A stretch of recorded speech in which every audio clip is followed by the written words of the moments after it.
একদিন রাতের বেলা আমার হাসব্যান্ড বাড়িতে ছিল না। তাই আমি কাজের লোকের ঘরে গেলাম। কাজের লোকের সাথে রাতে ঘুমানোর সাথে সাথে কাজের লোক এমন একটা কাজ করলো যা শেষ পর্যন্ত শুনলে তোমাদের দাঁড়িয়ে যাবে। তাই তোমাদের দুটি পায়ে ধরি বলি, ভিডিওটা শুরু থেকে শেষ পর্যন্ত দেখো, তাহলে আসল খুব মজাটা পাবে। এই কাজের লোকটা অনেক রোমান্টিক ছিল দেখতে, যাকে আমার স্বামী কিছুক্ষণ আগে নিয়ে এসেছে। আমার স্বামী দরজার বেল বাজানোর সাথে সাথে আমি দরজা খুললাম। এই কাজে ছেলেকে আমার স্বামীর সাথে দাঁড়িয়ে থাকতে দেখে আমি চোখের পলক ফেলতে ভুলে গেছি। এই কাজে ছেলেটি যেন স্বর্গের রাজপুত্র, সৌন্দর্যে ভরপুর। আমি ভুলে গেছি যে আমার স্বামীও ওর পাশে দাঁড়িয়ে আছে। আমার স্বামী আমার হাতটা ধরে একটু নাড়াচাড়া দিলেন, আমি অবাক হয়ে উঠলাম। আমার স্বামী বলল, কি ব্যাপার, পিছনের দিকে যাও, সিরাজকে ভিতরে ঢুকতে দাও। সিরাজ 21 বছরের রোমান্টিক ছেলে। আমি সরে দাঁড়ালাম একটু। আমার স্বামী সিরাজকে নিয়ে ঘরের ভিতরে ঢুকল। আমি মনে মনে ভাবছি, কেন আমার স্বামী একে সাথে করে নিয়ে এসেছে। আমাকে পোশাক ছাড়া দেখে আমার স্বামী আমার দিকে চোখ বড় বড় করে তাকালো। আমি বেশিরভাগ সময় বাড়িতে একাই থাকতাম। বাড়িতে আমি আর আমার স্বামী ছাড়া আর কেউ ছিল না। সেই জন্যই আমি বাড়িতে বেশি পোশাক পরতাম না, কিন্তু যখন তাকে ওরকম চোখ করে তাকাতে দেখে আমি বুঝতে পেরেছি যে আজ তার সাথে অন্য ছেলেও আছে। তাই সাথে সাথে কিছু পোশাক চেয়ারের উপর থেকে নিয়ে আমার শরীরের সাথে নিলাম, কিন্তু সিরাজ আমার দিকে একবারও চোখ তুলে তাকায়নি। এখানে আসার পর থেকেই চোখ নামিয়ে দাঁড়িয়ে আছে। আমি আমার স্বামীকে জিজ্ঞাসা করলাম, এটা কি? সে বলতে থাকলো, এই ছেলে সহায় সম্বলহীন, কিন্তু এই ছেলে সৎ এবং ভদ্র, সেজন্যই আমি একে বাড়িতে কাজের জন্য এনেছি। এই ছেলে তোমার সাথে ঘরের ছোটখাটো কাজ করে দেবে। যদিও আমার স্বামী এক যুবককে ঘরে এনেছে শুনে আমার মন খারাপের কথা ছিল, কিন্তু আমার মন খারাপ হয়নি কেন? আমি জানি না, আমার স্বামীর এই সিদ্ধান্তে আমি ভিতরে ভিতরে অনেক খুশি হয়েছি। তাই বললাম, এটা তুমি অনেক ভালো করেছ। কারণ ঘরের কাজ করতে আমার অনেক কষ্ট হয়ে যায়। তারপর যখন বাজার থেকে জিনিস কিনে আনতে হয় তখন তো ক্লান্ত হয়ে পড়ি। আমার স্বামী বলল, তাই তো একে এনেছি যাতে তোমাকে বাইরে যেতে না হয়। বাইরের সব কাজ তাকে দিয়ে করিয়ে নিতে পারবে এবং বাড়ির ছোটখাটো কাজও এ করে দেবে। আমাদের বাড়িটা ছোট ছিল অনেক, তাই বাড়িতে কাজের লোক থাকার জন্য আলাদা ঘর ছিল না। কিন্তু আমার স্বামী এই ছেলেটির জন্য বাড়ির স্টোর রুম খালি করে দিয়েছে। আমার স্বামী সেখানে একটা খাট এনে রেখেছে এবং ফ্যানও দিয়েছে। আমার স্বামী একটি প্লেটে খাবার নিয়ে স্টোর রুমে ওকে খেতে দিয়ে এল। আমার স্বামী আমাকে বলল, যখন কোনো কাজ থাকবে না তখন ওকে বাড়ির ভিতরে বেশি সময় থাকতে দেবে না, একে স্টোর রুমে থাকতে বলবে। আমি বললাম, ঠিক আছে। কেন জানি না আমার ভিতরে একটা অদ্ভুত চিন্তাভাবনা আসে। ফলে সারা রাত শান্তিতে ঘুমাতে পারিনি আমি। চোখ বন্ধ করলেই চোখের সামনে ভেসে ওঠে সিরাজের মুখটা। কেন জানি না, তবে আমার মন চাইছিল রাতটা তাড়াতাড়ি শেষ হয়ে যাক, আর আমার স্বামী তার কাজে চলে যাক, আর আমি এই সিরাজকে মন ভরে দেখি, যাকে এক পলক দেখে আমি পাগল হয়ে গেছি। যতটা সুন্দর এই ছেলে ছিল, আজ পর্যন্ত কোনো মেয়ের মুখও এত সুন্দর দেখিনি। এই কথাটা ভেবেই আমি অবাক হচ্ছিলাম যে এ কেমন অদ্ভুত ছেলে যে একবারও আমার দিকে চোখ তুলে তাকালো না। পরের দিন অনেক ভোরে ঘুম থেকে উঠে রান্নাঘরে গিয়ে নাস্তা তৈরি করছিলাম আমি। এমন সময় আমার স্বামী স্টোর রুমের দরজায় শব্দ দিল। ছেলেটি বেরিয়ে আসে। আমার স্বামী ওকে বলল, বাজার করে এনে মালকিনের সাথে প্রয়োজনীয় কাজ করে নাও, তারপর আমি তোমাকে দোকানে নিয়ে যাব। এই কথা শুনে আমি চিন্তায় পড়ে গেলাম যে কেন আমার স্বামী ওকে দোকানে নিয়ে যাবে। সে তো ঘরের কাজের জন্য নিয়ে এসেছে। আমি খাবার তৈরি করা বন্ধ করে বাইরে বেরিয়ে এসে বললাম, একে কোথায় নিয়ে যাবে? একে তো ঘরের কাজের জন্য এনেছে, তাই না? আমার কথা শুনে আমার স্বামী প্রথমে আমার দিকে অদ্ভুতভাবে তাকালো। তারপর বলল, সারাদিন এখানে এ কি করবে? এখনো 1 ঘন্টা বাকি আছে। তুমি যে কাজ করতে চাও করিয়ে নাও, তারপরে আমি আমার সাথে দোকানে নিয়ে যাব, আর একবারে রাতে আমার সাথে ফিরবে। তারপরে রাতে তোমার যে যে কাজ বাকি থাকবে এটা করে দেবে। কথাটা শুনেই আমার মনটা খারাপ হয়ে গেল। আমি ঘরে এসে নাস্তা রেডি করলাম, আর ছেলেটিও রান্নাঘরে এসে বলল, দিদি তোমার কোনো কাজ থাকলে বলো। আমি তাড়াতাড়ি করে ওর দিকে ঘুরে তাকালাম। এখনো মাথা নিচু করে কথা বলছিল। ওর দিদি বলা শুনে আমার শরীরে কেমন একটা রাগ হয়ে গেল। এটা সত্য যে আমি ওর চেয়ে কয়েক বছরের বড়, কিন্তু দিদি তো মোটেও না। আমি বললাম, দেখো আমার নাম অনিমা, আমাকে অনিমা বলেই ডেকো। আমার এত বয়স হয়নি যে আমাকে দিদি বলে ডাকবে। আমি অনেক খুশি মনে ওকে এই কথাটা বললাম। তারপর একটু রাগ দেখিয়ে বাসনগুলো রাখলাম। আমি আর ওকে বললাম বাসনগুলো ধুয়ে তারপর রান্নাঘর পরিষ্কার করে যাবে, এই বলে আমি বেরিয়ে এলাম। আমার স্বামী রেডি হয়ে নাস্তা শেষ করে। এদিকে সিরাজ সব কাজ করে ফেলল। বাজার থেকে জিনিস নিয়ে এসেছিল। তার কিছুক্ষণের মধ্যেই আমার স্বামী ওকে দোকানে নিয়ে গেল। কেন জানি না আজকের দিনটা অনেক কষ্টে কাটিয়েছি। আমার মনে হচ্ছিল সময় যেন থেমে গেছে। আমি বারবার ঘড়ির দিকে তাকাতে থাকলাম। যদিও প্রতিদিন আমার সময় দেখতে দেখতেই কেটে যেত, কারণ ঘরের কাজে সারাদিন ব্যস্ত থাকতাম। আমার তাই মনে হতো দিনটা অনেক তাড়াতাড়ি পার হয়ে গেল, কিন্তু আজ যেন সময় পার হচ্ছে না। এই অস্থিরতায় আমি অনেক কষ্ট পাচ্ছিলাম। বারবার আমার ওই ছেলের কথা মাথায় আসছিল। আমার স্বামী রাতে আসার সময় হওয়ার আগেই আমি তাড়াতাড়ি রুমে গিয়ে ভালো পোশাক পরে মেক আপ করলাম। এমনকি আমার চুলগুলো ছেড়ে দিলাম। যদিও আমার বিয়ে হয়েছে 7 বছর, আমি কখনই আমার স্বামীর জন্য এভাবে সাজিনি। বিয়ের প্রথম 1 মাস নিজেকে সুন্দর করে সাজাতাম, এরপরে আমি ঘরের কাজে এত ব্যস্ত হয়ে পড়ি যে সাজার কথা মাথাতেই আসতো না আমার। কিন্তু আজকে কেন জানি না আমার নিজেকে সুন্দর করে সাজাতে মন চাইল। আমাকে সবাই সুন্দরী বলতো। বয়স প্রায় 30 বছর হলে কি হবে? আমার সুন্দর চেহারার কারণে বেশিরভাগ মানুষ আমাকে অবিবাহিত বলেও মনে করত। আমি যখনই আমার স্বামীর সাথে কোথাও যেতাম সবার চোখ আমার দিকে আটকে থাকত। কারণ আমার স্বামী চেহারা ভালো ছিল না। তার অনেক বড় শরীর এবং উচ্চতাও কম, আর আমি সুন্দরী। সেজন্যই আমার কাজের ছেলে সিরাজের চেহারা দেখে আমার মনের মধ্যে কেমন যেন হচ্ছে। আমার মনের ভিতরে গোলাপ ফুল ফুটে উঠল। রাতে আমার স্বামী ঘরে ঢোকার সাথে সাথে আমাকে দেখে অবাক হয়ে গেল, কিন্তু আমার চোখ শুধুমাত্র সিরাজের দিকে। আমি অনেক কষ্টে সারাটা দিন পার করেছি, কিন্তু একটা অদ্ভুত ছেলে, কারণ ও আমার দিকে একবারও চোখ তুলে তাকায়নি। আর এটা আমাকে ভিতর ভিতর আরও কেমন করে তুলল। কিন্তু আমার স্বামী আমাকে দেখে অনেক খুশি।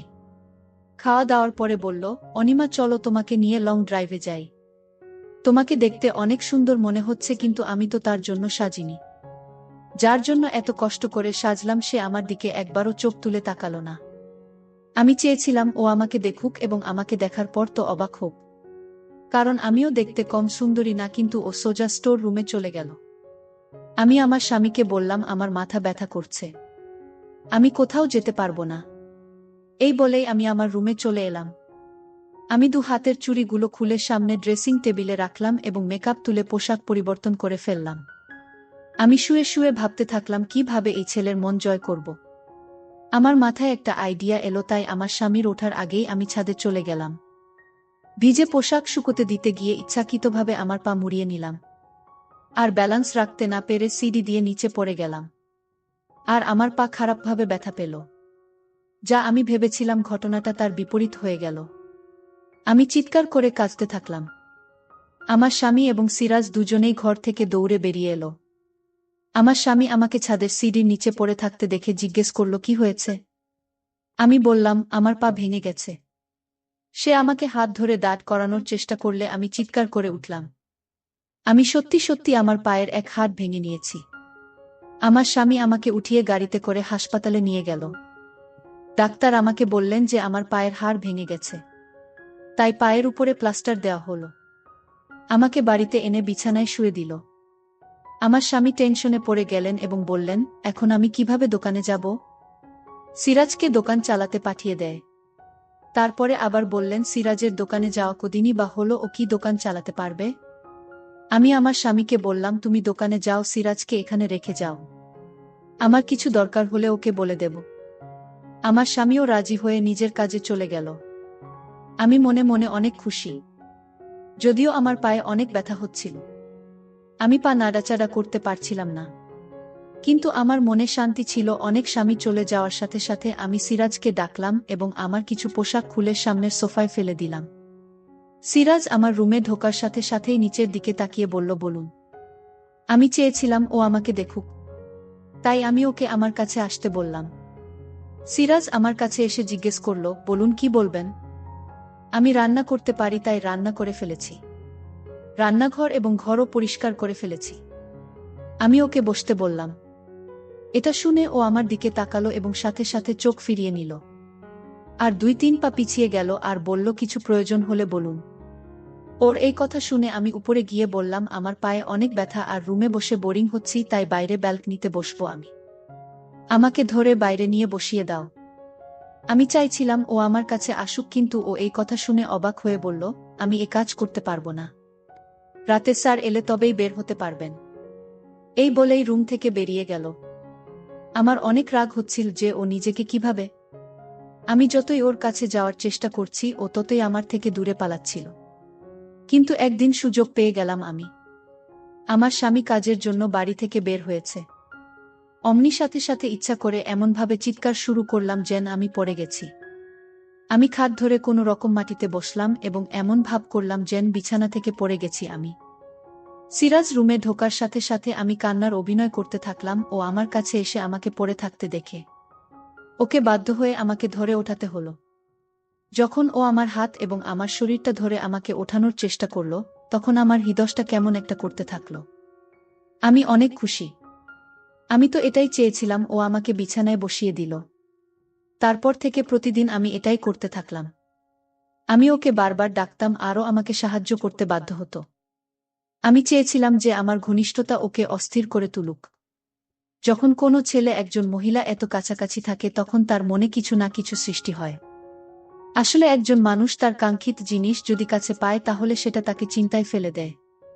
আমিও তো এটাই চাইছিলাম। আমার বিয়ের 7 বছর পার হয়ে গেছে, কিন্তু এখনো আমার বাবু হয়নি। আমার স্বামী আজ পর্যন্ত আমাকে এ নিয়ে কখনো খারাপ কথা শোনায়নি। আমি সুন্দরী, সেজন্য যখনই যে কোনো অনুষ্ঠানে যেতাম অল্প বয়সী সুন্দর ছেলেদের দেখে আমার চোখ তাদের দিকে আটকে যেত। সুন্দর আর রোম্যান্টিক ছেলেদের দেখে আমার হৃদয়ে ঝড় শুরু হয়ে যেত। এই সময় আমার স্বামী আমার পাশে বসে থাকলে আমার অনেক খারাপ মনে হতো। মাঝে মাঝে মনে হয় যেন আবেগে ভুল সিদ্ধান্ত নিয়ে ফেলেছি আমি। আমি শুধু টাকা দেখেছি। কারণ আমার বাবা গরিব আর বাড়িতে অভাব থাকতো সবসময়। সেই মুহূর্তে আমার মনে হয়েছিল যখন আমার কাছে টাকা থাকবে তখন আমি জীবনের সমস্ত সুখ পাব আর আমার মনের সমস্ত দুঃখ দূর হয়ে যাবে।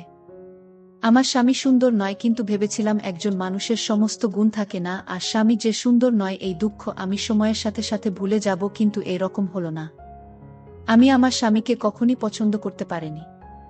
যদিও আমরা একটা সুন্দর বাড়িতে থাকতাম। আমার রুমে এসে খাওয়ার পর আর কোনো কষ্ট নেই। টাকা পয়সা খরচ করার সময় আমাকে চিন্তা করতে হতো না। কিন্তু আমার স্বামীর সাথে থাকতে একদমই পছন্দ হতো না আমার। তার সাথে যতটা সময় থাকতাম মানসিক সমস্যায় ভুগতাম আমি। সেই সময় আমার না টাকা পয়সা না বড় বাড়ি কোনটা ভালো মনে হতো না। মাঝে মাঝে আমার মনে হতো হয়তো ভুল করে ফেলেছি। আমার স্বামী যদি আমার প্রিয় হতো তবে আমি তার সাথে ছোট ঘরেও আনন্দের সাথে থাকতে পারতাম। ওর সাথে আমি মন খুলে কথা বলতে পারতাম। আমার মনের ইচ্ছে আমার মধ্যে একটা ভালো চাহিদা তৈরি করে। সিরাজকে দেখে আমার মনে হলো আমার খোঁজ শেষ। আমি চেয়েছিলাম ও আমার দিকে আকর্ষিত হোক, কিন্তু আমার দিকে মুখ তুলে তাকাত না। আমি ওর চোখে আমাকে দেখতে চেয়েছিলাম। এখন আমার পা অনেকটাই ঠিক হয়ে গেছে।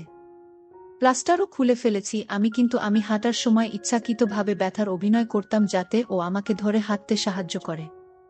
আমার স্বামী আমাকে একটা স্ট্যান্ড কিনে দিতে চেয়েছিল যাতে আমি তার সাহায্যে সহজে হাঁটতে পারি। আর ডাক্তারও বলেছিল আপনি আপনার পায়ে ভর দিতে পারেন। আমি আমার স্বামীর দিকে চোখ গরম করে তাকিয়ে বললাম, ডাক্তার কিভাবে বুঝবে আমার ব্যথা হচ্ছে কিনা? সে তো আমার হাঁটার কষ্ট বুঝতে পারছে না। কিন্তু এই নাটক কতদিন চালিয়ে যেতে পারবো? আমি আমার স্বামীর কাছ থেকে মুক্তি চাই। একদিন সিরাজ রান্নাঘরে বসে তার ছোট নোকিয়া মোবাইল দিয়ে কারো সাথে কথা বলছিলেন। আমি সেই সময় মোটামুটি হাঁটাচলা করতে পারতাম। আমি ইচ্ছা করেই ধীরে ধীরে রান্নাঘরের দরজার কাছে এগিয়ে গেলাম। ও কাউকে বলছিল অনেক তাড়াতাড়ি মাকে তোমাদের বাড়িতে পাঠাব। আমি এখন একটা চাকরিও পেয়ে গেছি। এখন তোমার বাবা মা না করতে পারবে না। আমি তাকে অনেক টাকা দিয়েছি তোমাকে বিয়ে করে শহরে নিয়ে আসতে। কথাটা শুনে আমার মন উড়ে গেল। আমি সিরাজকে অনেক ভালোবাসতে শুরু করেছি। ওটা থেকে দূরে থাকতে পারবো না আমি। আমি চেয়েছিলাম ও আমাকে ভালোবাসে, কিন্তু ও তো অন্য মেয়ের প্রেমে পড়েছে। আমি আস্তে আস্তে আমার রুমে এলাম। এই সময় আমার কিছুই ভালো মনে হচ্ছে না। আমার মনে হচ্ছিল মেয়েটা আমার সামনে এলে ওকে শেষ করে ফেলব। সিরাজ আমাকে ছাড়া অন্য কোনো মেয়েকে কিভাবে ভালোবাসতে পারে? আমি আয়নায় নিজেকে দেখলাম আমি অনেক সুন্দরী। এটা কিভাবে সম্ভব যে সিরাজের আমাকে ভাল লাগে না? আমি ছাড়া অন্য কোনো মেয়ের দিকেও কিভাবে তাকায়। তারপরে আমার মাথায় আসতে থাকল, ওই মেয়েটা হয়তো অনেক সুন্দর, আমিও হয়তো তার মতো সুন্দরী না। সে যাই হোক না কেন, আমি সহ্য করতে পারছিলাম না। রাগে আমার চোখ থেকে পানি পড়তে থাকল। আমি সিরাজকে ডাকলাম, ও আমার রুমে এসে আমাকে নিজের পায়ে দাঁড়িয়ে থাকতে দেখে অবাক হয়ে বলল, আমাকে কেন ডেকেছেন? আমি বললাম, ভিতরে এসো, তোমার সাথে আমার কিছু কথা আছে। ঘরের ভিতরে এলে আমি ওকে বললাম, আমি তোমাকে ভালোবাসি। ও আমার এই কথা শুনে আমার মুখের দিকে প্রথমবার তাকাল, সেটাও খারাপ চোখে। ও বলল, একথা বলতে আপনার লজ্জা করে না? আমি বললাম, তুমি হলে এত সুন্দর, এতে আমার কোনো দোষ নেই। তারপর আমি আলমারি থেকে অনেক টাকা বের করে ওকে দিলাম। এত টাকা দেখে অবাক হয়ে গেল। আমি বললাম, আমি তোমাকে টাকায় ভরিয়ে দেব যদি তুমি আমার ইচ্ছা পূরণ করো। আমি শুধু এই অবধি বলেছিলাম, তখন ও আমার মুখে একটা থাপ্পড় দিল এবং বলল, আমি মালিককে সব কথা বলে দেব যে আপনার চিন্তা ভাবনা কি। আমি আপনাকে সবসময় বড় দিদির মতো ভাবি, আর আপনার আমাকে নিয়ে সব ভাবতে লজ্জা করে না। আমি ওর থাপ্পড়ে এতটা ব্যথা পাইনি যতটা ওর দিদি বলাতে পেয়েছি। আমি বললাম যে আমি তোমার দিদি না, আমি তোমাকে ভালোবাসি। তোমার প্রেমে এতটাই পাগল হয়ে গেছি যে যে কোনো মূল্যে তোমাকে পেতে চাই। আর তুমি যে মেয়েকে বিয়ে করার কথা বলছিলে, আমি তোমাকে তা করতে দেব না। আর তুমি যদি আমার স্বামীকে আমার সম্পর্কে কিছু বলার চেষ্টা করো, তবে আমি তোমার সাথে কি করতে পারি তা তুমি কল্পনাও করতে পারবে না। আমি পাগল হয়ে গিয়েছিলাম আর পাগলের মতো চিৎকার করে ওকে সব বলছিলাম। এই কথা শুনে সাথে সাথে ঘর থেকে বেরিয়ে গেলে পরের দিনও কি বলবে আমি তো ভেবেই নিয়েছিলাম। কিন্তু ও আমার স্বামীকে বলতে থাকল, আমি আপনার কাজ করতে পারবো না। আমার স্বামী বলল, কেন পারবে না? তুমি কি বলছো জানো? তোমার সাথে আমার 2 বছরের কথা হয়েছে। আমার স্বামী আরও বলতে থাকল, এই তো কদিন আগে তুমি কান্নাকাটি করছিলেন কাজ নেওয়ার জন্য। এই 2 মাসে এমন কি হলো যে তুমি কাজ ছেড়ে দিতে চাও? সিরাজ বলতে থাকল, আমি আপনাকে কারণটা বলতে পারবো না। আমার স্বামী ওকে বলল, ঠিক আছে, তোমাকে যে অগ্রিম টাকা দিয়েছিলাম তা ফেরত দাও। আমি তোমাকে এজন্য 5 লাখ টাকা দিয়েছি যে তুমি 2 বছর পরে কাজ ছেড়ে চলে যাবে। তুমি অনেক ভালো ছেলে বলে তোমাকে আমি বাড়িতে রেখেছিলাম। তুমি বাড়িতে থাকলে আমার স্ত্রী নিরাপদে থাকবে, এটা আমি নিশ্চিত ছিলাম। সেজন্যই তোমাকে দেখেছিলাম। যাই হোক, কালকে শহরের বাইরে যাচ্ছি। 3 দিন পর ফিরব, সেজন্য তোমাকে 3 দিন ছুটি দিতে পারবো না। আমি ফিরে এলে চলে যেও, আর আমার টাকাও ফেরত চাই। আমার স্বামী 3 দিনের জন্য কোথাও যাবে। এটা শুনে আমি অনেক খুশি হলাম। এই 3 দিন আমি সিরাজকে দিয়ে আমার ইচ্ছা পূরণ করতে পারবো। কিন্তু কথাটা শুনে সিরাজ অনেক টেনশনে পড়ে গেল। পরের দিন আমি আমার স্বামীর ব্যাগ গুছিয়ে দিলাম। আমার স্বামী যাওয়ার সময় আমাকে বলল, এর দিকে খেয়াল রেখো যেন পালিয়ে যেতে না পারে। পুরো 5 লক্ষ টাকা অগ্রিম দিয়েছি আমি। এর খুব প্রয়োজন ছিল। এর শ্বশুর তার মেয়ের বিয়ে অন্য কারো সাথে দিয়ে দিত, তাই 5 লক্ষ টাকা দিয়ে সেখানের বিয়ে পাকা করে আসে। এখন আমি বুঝতে পারছি কেন এ আমাদের এখানে কাজ করে। আমার স্বামী চলে গেল আর সিরাজও দোকানে চলে গেল। রাতে যখন সিরাজ বাড়ি ফিরে এলো, তখন আমি সেজে ওর সামনে দাঁড়ালাম। আমাকে দেখে ওর মনোভাব পরিবর্তন হয়ে গেল। এরপর সোজা স্টোর রুমে গিয়ে ভিতর থেকে দরজা দিল। আমি এটা দেখে ওর উপরে রেগে গিয়ে বললাম, তাড়াতাড়ি দরজাটা খোলো। সিরাজ বলল, তুমি এখান থেকে যেতে পারো। আমি দরজা খুলব না। আমি অনেকক্ষণ ওর দরজার সামনে ছিলাম। তারপরে ক্লান্ত হয়ে ঘরে ফিরে এলাম। ওর উপর আমার অনেক রাগ হচ্ছিল। রাত 12টার দিকে আমার মাথায় হঠাৎ খেয়াল হলো যে আমার কাছে তো স্টোর রুমের চাবি আছে। আমি দেরাজ থেকে স্টোর রুমের চাবি বের করে অনেক আস্তে আস্তে স্টোর রুমের দরজা খুললাম। সামনের খাটের উপর মুখে চাদর দিয়ে সিরাজ ঘুমাচ্ছিল। আমি আস্তে আস্তে স্টোর রুমের দরজা বন্ধ করে ঘাটের উপরে ওর পাশে গিয়ে শুয়ে পড়লাম। ঘরে হালকা অন্ধকার ছিল। আমি ওকে ধরতেই যে শব্দ শুনলাম তা আমার মন কাঁপিয়ে দেওয়ার জন্য যথেষ্ট। আমি সাথে সাথে উঠে বসলাম। এক টর্চের আলো আমার মুখের উপর পড়ল। তার আলোয় আমি দেখতে পেলাম যে লোকটা খাট দখল করে আছে সে আর কেউ না, আমার স্বামী। এটা দেখে আমি অবাক হয়ে গেলাম। আমার স্বামী বলল, সিরাজ আমাকে তোমার ব্যাপারে সব কথা বলেছে এবং আমি মিথ্যা বলেছিলাম যে আমি অন্য শহরে যাচ্ছি। আমি তোমার সত্যিটা দেখতে চেয়েছিলাম। আমি কাঁদতে থাকলাম। আমার স্বামীর সামনে আমার সব সত্যটা বেরিয়ে গেছে। সে আমাকে ছেড়ে দিল আর সকালে আমাকে বাপের বাড়িতে ফিরে যেতে বলল। আর বলল, আমিও সুন্দরী মহিলার সাথে আমার জীবন কাটাতে পারি, কিন্তু খারাপ মহিলার সাথে না। একজন স্বামী তার স্ত্রীর শখ পূরণের জন্য সারাদিন কঠোর পরিশ্রম করে এবং সে স্ত্রীর কাছ থেকে বিশ্বস্ততা আশা করে। নইলে টাকা দিয়ে তো যে কোনো খারাপ মহিলা বিছানায় যেতে রাজি হয়ে যায়। আমি সবকিছু হারিয়ে ভাবছি যদি আমি আমার চরিত্রটা ঠিক রাখতাম, যেমনটা সিরাজ একজন ছেলে মানুষ হয়েও রেখেছিল। তো বন্ধুরা, আজকের মতো এ পর্যন্ত। দেখা হবে পরবর্তী কোনো গল্প নিয়ে। সে পর্যন্ত তোমরা ভালো থেকো আর সামিয়া ব্লগ চ্যানেলটি সাবস্ক্রাইব করে রেখো।